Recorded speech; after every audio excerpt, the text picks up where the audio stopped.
So విచిత్రమైన పరిస్థితి ఏంటంటే అకస్మాత్తుగా ఈ మొరాకోలో ఉన్నటువంటి అనేక మంది పరిగెత్తుకుంటూ చిన్న చిన్న పడవలు వేసుకుని స్పెయిన్లో దూరిపోయారు.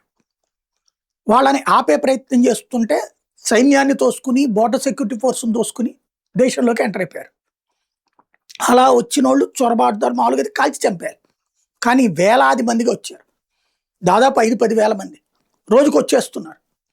ఇక్కడ స్పెయిన్లోకి వస్తే ఒక సమస్య ఉంది. స్పెయిన్ యూరోపియన్ భాగస్వామి. అక్కడికి వచ్చాక వీళ్ళు చొరబాటుదారు కాస్త శరణార్థిగా అడుగుతాడు. వాళ్ళని పట్టుకున్నా కూడా అక్కడే శరణార్థులు మేమంటారు. దాని మీద అక్కడ కోర్టులు తేల్చాలి.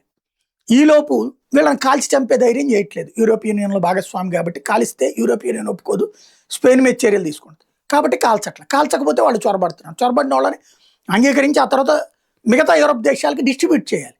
అంటే వేలాది మంది వచ్చారంటే వేలాది మంది యూరోపియన్ అంతా కూడా డిస్ట్రిబ్యూట్ అవుతారు. అంటే వాళ్ళందరూ యూరోప్ మొత్తం బ్రతకడానికి అవకాశం లభించినట్టు.